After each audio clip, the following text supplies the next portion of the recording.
Hi guys, it's just FPL here. Welcome back to another video. So in this video, I'll be talking you guys through my GW29 team selection and how did my wildcard go in Game Week 28. So a lot to talk about. Let's jump into the video.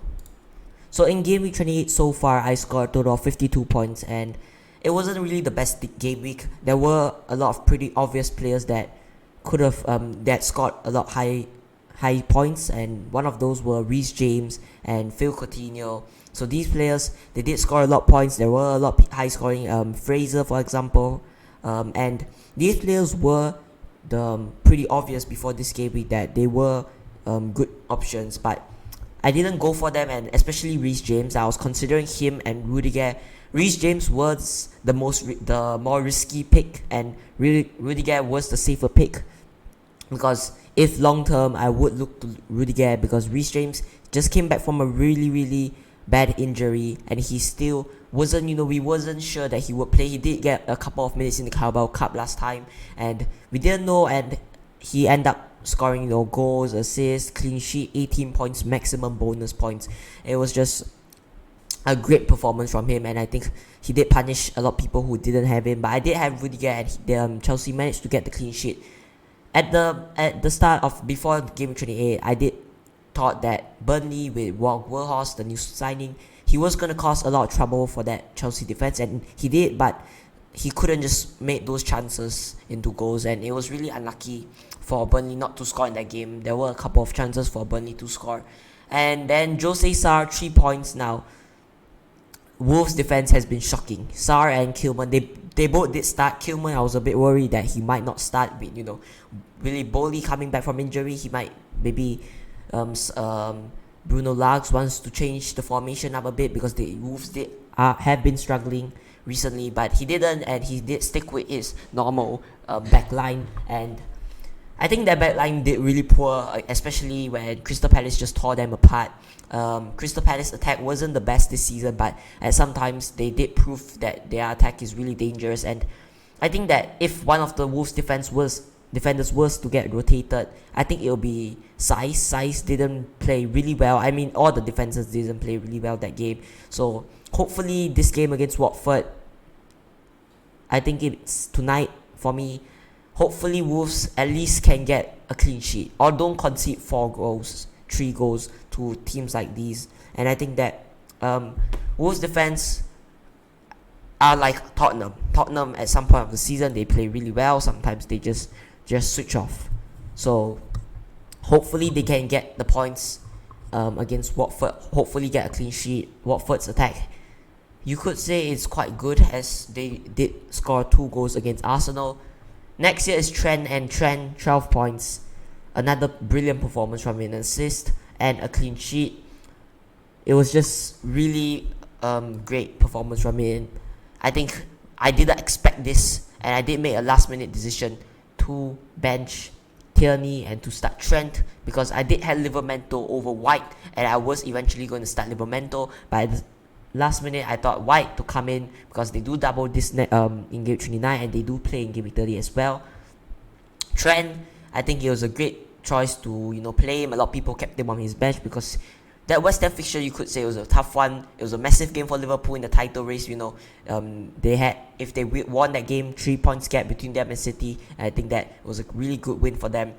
Now Mohamed Salah. Now there was something on Twitter saying that 461 minutes since he last scored open play goal, and the last few goals he scored came from set pieces, and I think he is struggling. He is still recovering from AFCON. You might say it was a long time ago, but he did play a lot of games in AFCON, and you must take that into consideration, that he's played a lot of games, and I think that he's slowly to recover. And he did play well in the Champions League against Inter Milan. He hit the post twice, and it was a bit unlucky for him as well. So his form is coming back, and I think that it was just really unlucky he couldn't score against West Ham.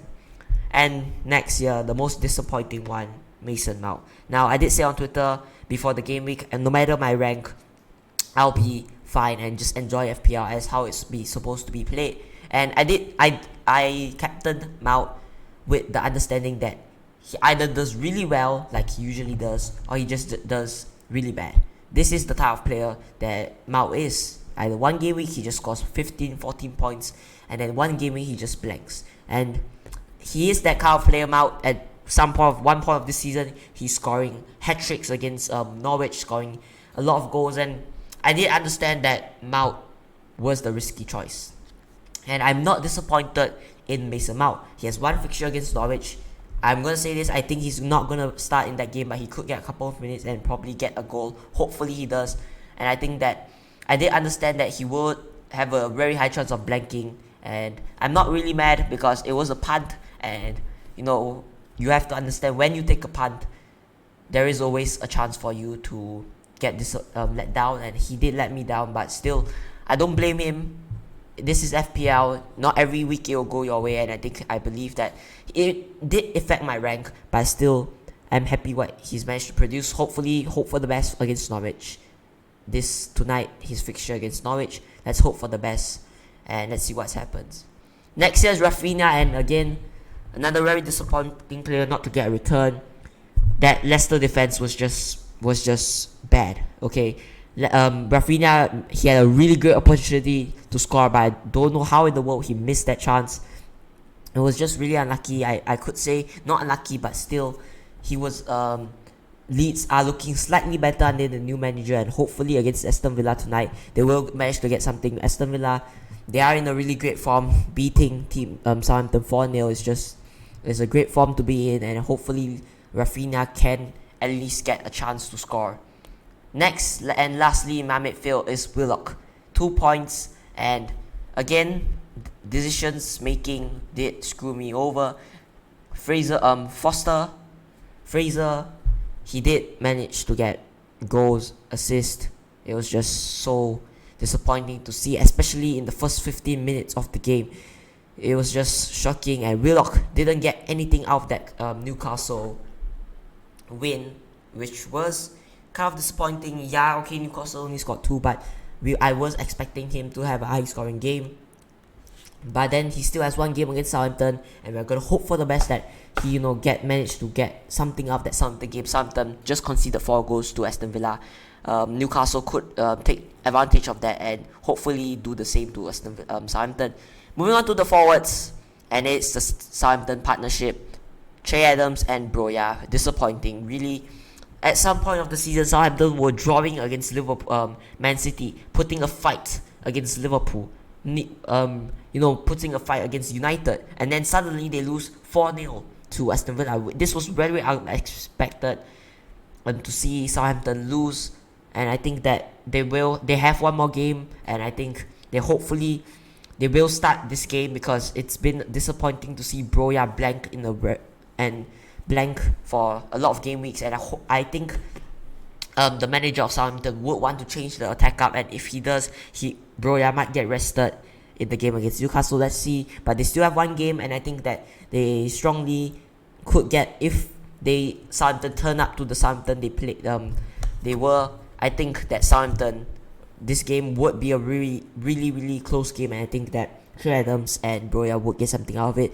Moving on to the bench, Dumbraka, 3 points, same as Sar, has Southampton left. It was a tough decision to either start one of them, Sar or Dumbraka. Both had brilliant fixtures, but I did start Sar over him. Dumbraka, he does double next week as well, and for the price he is, I think Newcastle's defense are slightly improving. Hopefully, Newcastle, we could see Newcastle's defense improving, and he's getting more clean sheets. Next year's Tierney. Now, Arsenal's defense was just disappointing against Watford. I think at the start of the game, Dennis had a chance, and it was a goal. It was luckily offside, and Arsenal's defense, I just don't really trust them. Sometimes their defense is just on top of the world. Sometimes their defense is just shambles, and I think their defense now is just not in the greatest position. And Tierney, he's not the Tierney he was like a couple game ago, moving up the pitch, getting points. But I still think that he is playing really well, and hopefully Arsenal has a double next week. Hopefully can get a really decent score. And Ben White here, he was a really like a last minute option, just because he played in game 30 when Southampton got knocked out of the FA Cup. I did choose him over Livermento. So as I said, Arsenal's defense has been really disappointing to watch, and I think that Ben White, I think he's just really a two-pointer. Either he gets a clean sheet or doesn't get, and just gets 2 points for you. And lastly, Gordon. Everton got smashed 5-0 by Tottenham. It was a great performance for Tottenham. And if you're playing a top team like Tottenham, if you want to stand up, like Tottenham played, okay, let's say Tottenham played how they play normally. And some teams would sit back and play the counter attack. But Everton stood up and played with them, and the outcome was a really bad outcome. And I think that Gordon, he did manage to secure his spot again in that team with Calvert-Lewin and Richarlison coming back into the team. I think it was a good to see him play in the first 11, and hopefully he does do the same next week in his double game week. I'm going to be keeping him, not going to sell him, because Everton does have 4 matches to get rearranged, and in the period of 8 game weeks, we could see a lot of double game weeks then. That's about 4 double game weeks for Everton, so I'm going to be keeping him, and I think he's one of the best 4.5 mil midfielders currently. Moving on to Game Week 29 transfer plans, and I'm currently thinking to make 2 transfers, which is Mount to Saka and Kilman to Dougherty. Now, I could do either one, okay, maybe Ben White to Dougherty. I was considering this because if I do Ben White to Dougherty, it frees up an Arsenal slot in my team, which I could do Trey Adams to Lacazette anytime soon. So that is one consideration. But I think that Kilman, he does play Everton, and that is a really bad fixture. But you just can't. I want to see how their defense do against Watford tonight. One more game, and then I'll watch the game and see that how Wolves do. If they pull up a decent performance, I might go Ben White to Dougherty, but Ben White does double next week, and I think that Ben White, the double game week is slightly favourable. Both of these players play in game week 30, so both of them are okay. Both has great fixtures.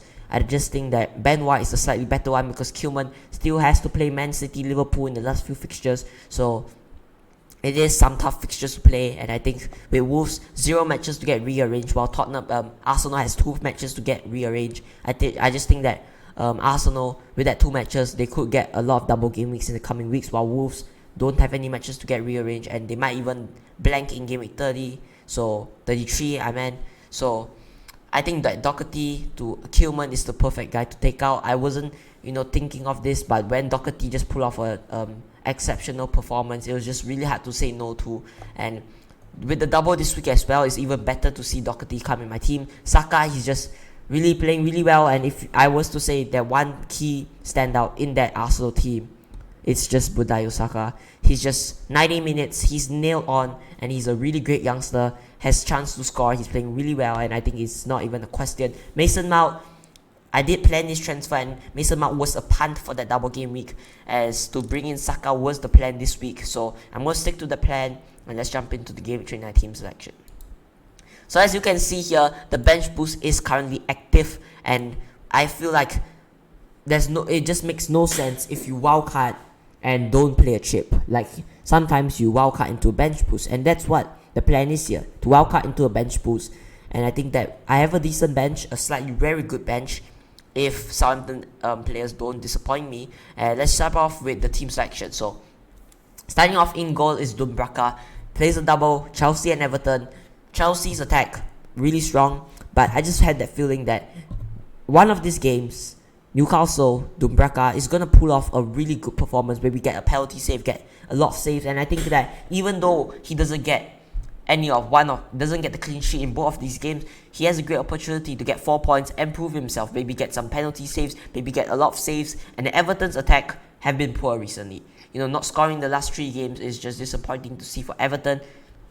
And in the form they are in right now, I could just not see Everton bouncing back. They could maybe, pull off a phenomenal performance and bounce back against Newcastle, but I just don't see that. And I think Dumbraka, with the double game week, I favour him over Jose Sa, as the double game week player will always be my number 1 over a single game week player. Firstly, in defense is Kieran Tierney. Now, he does double this week, and it's just these 2 fixtures doesn't look that great. But it's a double game week player, and I'm going to say again, I do favour a double game week player over a single game week player. As Leicester and Liverpool, Leicester's attack is very good, but their defence has just been very bad. And with a fullback like Tierney, he's nailed on. He's going to advance up in those attacking third. He's going to create chances for the attack. It's just really good to see Tierney do that, and hopefully he could do more of that, get more crosses into the box. And if he does that, Leicester will face a real problem, as Arsenal has a good finisher. Lacazette, he's up there, he will finish those crosses in. So I think Tierney is still a really good option, especially playing in game week 30 as well. I have no plans to sell him, and he will be in my first 11. Next year's Anton Rudiger now. Newcastle at home.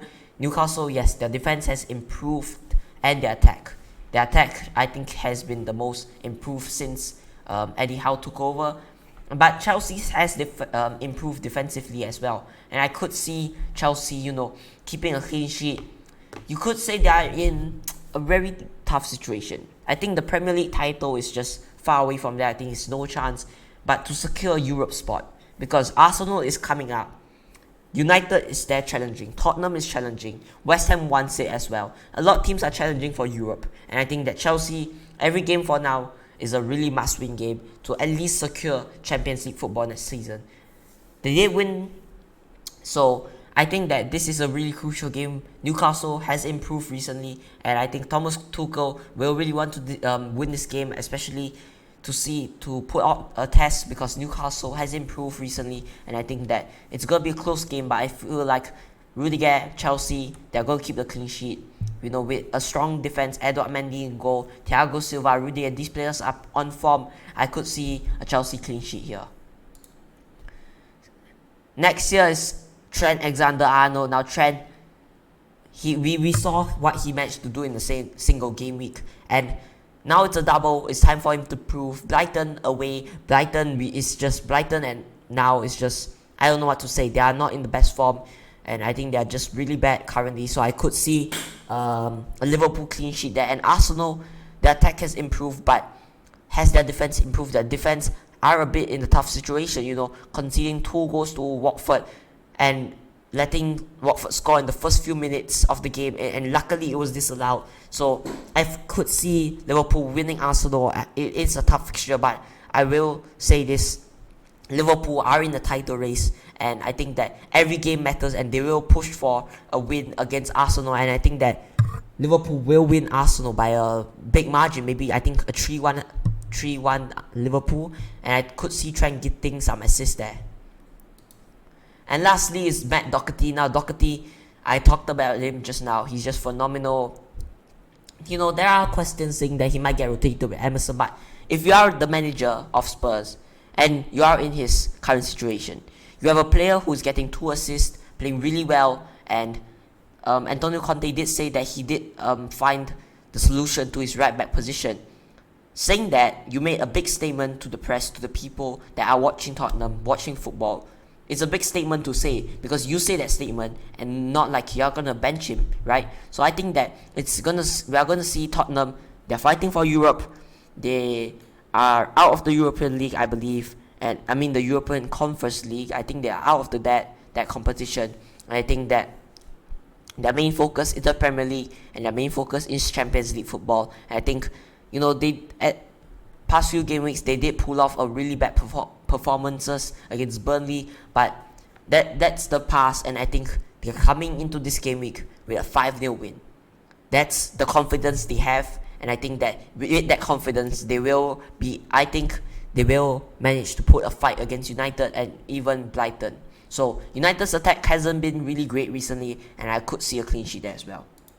Moving on to midfield here, firstly Mohamed Salah, Brighton and Arsenal away. It's a great chance for people who hasn't used their triple captain to triple captain him. It's that good of a double game week that you could triple captain.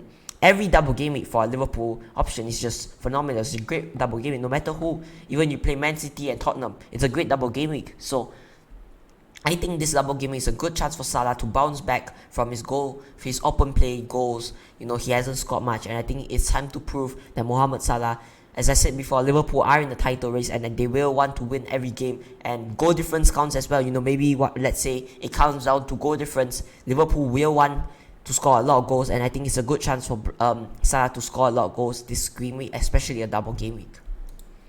Next year's Munda Osaka. Now, not much to talk about. He's just phenomenal of a player, and he's a must-own player in my opinion. Now, he's played really well, and I think he's just the best player in Arsenal team right now. I think him, Lacazette, Martinelli, and Odegaard in that forward is going to cause Leicester and Liverpool some serious problems. And I think he's a really dangerous player, and I think he's just a really good option to own.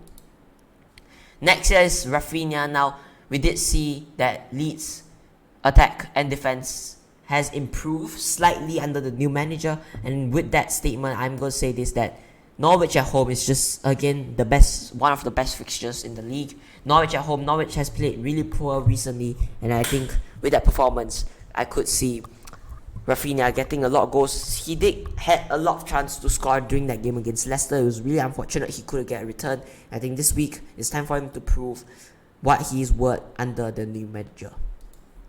And lastly, Willock, double game week. He's, I think, pretty much nailed on in that Newcastle team. Chelsea and Everton.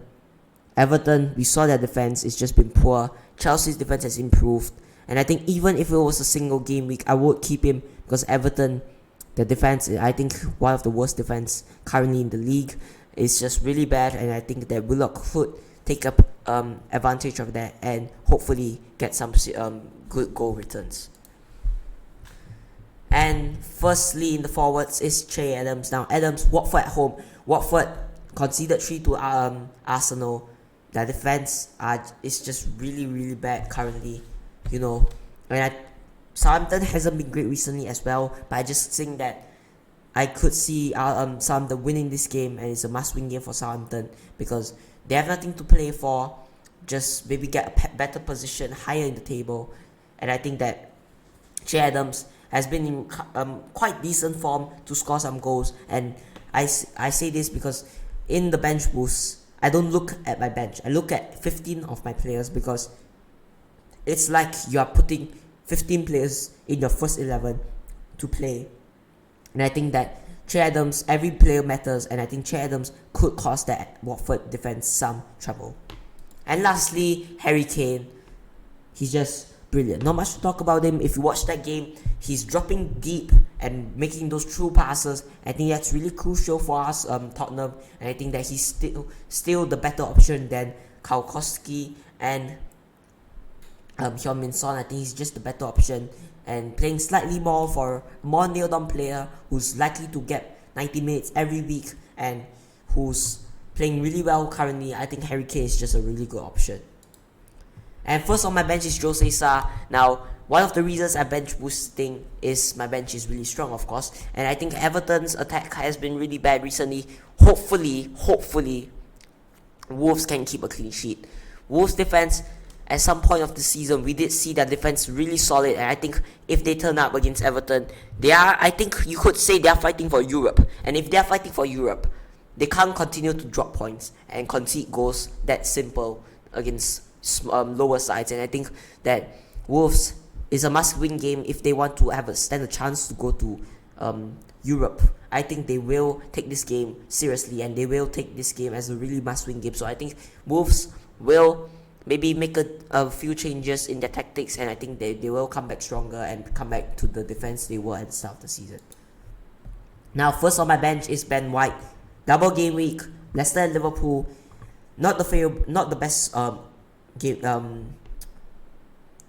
fixtures, but still, you could say it's like a guaranteed 4 points. Two if he gets maybe 2 of those games he starts and gets above 60 or 70 minutes, it's guaranteed 4 points. And then maybe he could get a sneaky clean sheet against Leicester. I could seriously see that, and maybe even a goal return or assist. I just think that a double game week player is just really good to bench boost into. And second on my bench is Gordon. Now, I think he's really nailed on in that. He's really made a statement in that Everton's first 11. And I think that he is starting to prove that why Everton should be starting him. If you look at Frank Lampard's game, Gordon, when he had the chance to take him out, he didn't take him out. He took out, the Calvert-Lewin, Richarlison, other players. And I think that proves that he is nailed on in that Everton attack. With Demarai Gray out, I think until then, he will be nailed on. Wolves, Newcastle, quite favourable fixtures. Newcastle, their defence has been conceding very risky, very, very bad goals. And then Wolves, again, if they don't bounce back, Everton could cause them some trouble. And lastly is Broya. Now Broya, Watford at home, it's just a brilliant fixture. We did see that he is a really dangerous option up front, and he is a really good option up front. So Watford at home, hopefully he can get a return. So if you look at this team, every player is just a first 11 player. Every player in this team is really good, and that makes my point to bench boost this week. So it's active currently, but there is a choice to cancel it. So it might come down to last minute decisions to bench boost or not. But I just think that it doesn't make sense to wildcard into nothing. Like, okay, wildcard into attacking those fixture swings, but this wildcard is to attack the double game weeks in 28 and 29, and I think that bench boost was planned to. I was planning to bench boost this week, and I think I will carry out with that plan. I might be live streaming the deadline, but go follow me on Twitter. I mainly post my team on Twitter and my Instagram. You could follow me there as well. Follow me on Twitter, follow me on Instagram, join the Discord server, and it's been me, Jess FPL. See you guys in the next one.